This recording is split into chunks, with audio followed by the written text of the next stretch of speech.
Welcome to ExceedTheHype.com. It's your boy Lucrecio back at you live from the epicenter. Alright, so the big news of the day is that the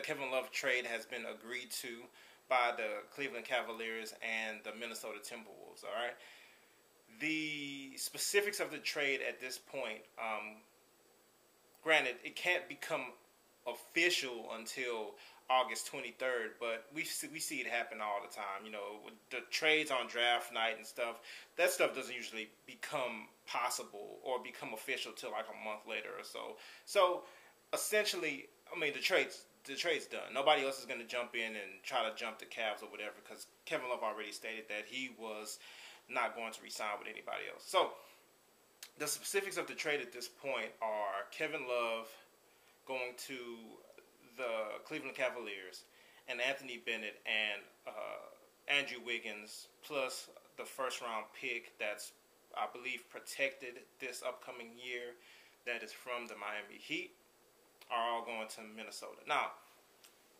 there could be a slight alteration in the trade. All right, Minnesota is also talking about going after Thaddeus Young of the Philadelphia 76ers, who I think would actually be a very good pickup for them, especially like if they were to trade Bennett for him. So they would have Thaddeus Young and Andrew Wiggins along with Zach LaVine and Ricky Rubio and Pekovic. Even though I don't love Rubio, but he is a good point guard with great floor vision. He just can't shoot. I do think that would be a good trade, and Philadelphia is said to be enamored with Anthony Bennett for whatever reason, even though I do think he has potential in the future. So, with that being the case, that would bring Kevin Love to the Cleveland Cavaliers, which we all expected, we all wanted, we all hoped.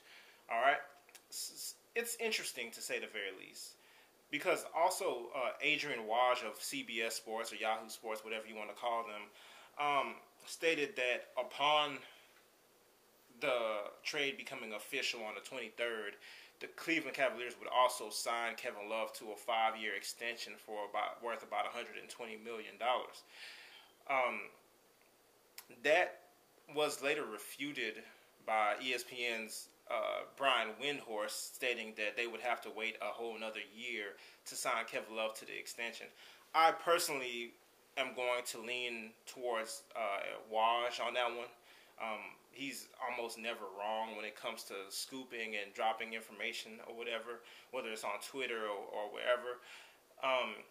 Brian Windhorst isn't really 100% when it comes to LeBron stuff. He's on it, but when it comes to NBA contract law and salary cap stuff, I notice he says stuff and then teams end up doing the exact opposite a lot. So I don't think he's as versed as you would think on that type of stuff. I do believe that because that was the big fight before with other teams. They were trying to sign him to an extension right away. I don't see why the Cavs would have to wait till the end of next year to sign to an extension. That doesn't seem to make sense to me. So I'm going to lean towards Waj with the report that there's a 5-year, $120 million extension out there waiting as soon as August 23rd hits and that trade becomes official. All right, so naturally, there's a couple things going on because of this news. A lot of people are making the Cavs the favorite to win the East. I personally think it makes them the favorite to go to the finals and win the finals. But a lot of people are saying the East, but then there's a lot of dissenters at the same time saying that, well, no, the Chicago Bulls are still the favorites to win the East. I personally don't agree with that. I think the Bulls are being incredibly overrated right now. I don't know why everybody's so enamored with Chicago at this point. Derrick Rose is a legit player. He's the third best player in the league when healthy. Okay. They have Joakim Noah. Joakim Noah has taken steps, so he is becoming a very good player as well. So that's two pieces. They have Taj Gibson off the bench. I really like Taj Gibson, a great defender, great rebounder, very underrated player. But I think Paul Gasol is their key acquisition of the offseason. And like I said in one of my previous videos, they got him 2 seasons too late. He's almost on the border of being washed up now. I don't know exactly what they expect him to bring to that team. They have the guy from overseas, Miritic, whatever his name is. I don't know a lot about him. I'm not sold.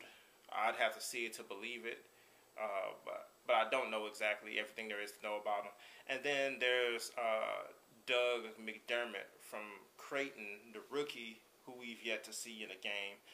He does look good or whatever as far as his play on the court. I see a lot of pure shooting. I also see a lot of footwork, basically. That's the part I didn't really expect. Like, when he gets the ball, it's not just catch and shoot with him. He does have, even though he's not the fastest or the most athletic guy, he does have footwork that at times could look somewhat like Paul Pierce or whatever. And if you know, Paul Pierce also was never the best athlete or whatever, but he was always crafty and he always had great footwork. So I do see that from McDermott, but I still don't see how these pieces fit together in such a way that you would make them the favorites over a Cavaliers team with LeBron. I thought the Cavaliers were favorites even if they would have held on to Wiggins. I thought if they held on to Wiggins and they go to the finals and face the Spurs, they'd lose. But I do think they were still the favorites to go to the finals. And with Kevin Love, I do think they'll win the finals versus the Spurs next year, like I said in my other video. But anyway, that's the big news of the day. Check out my website, exceedthehype.com. There's going to be a column going up about Dion Waiters a little bit later today. And then in the next couple of days, I'm going to do a comparison between the Cleveland Cavaliers Big Three and the Miami Heat Big Three. It should be pretty interesting.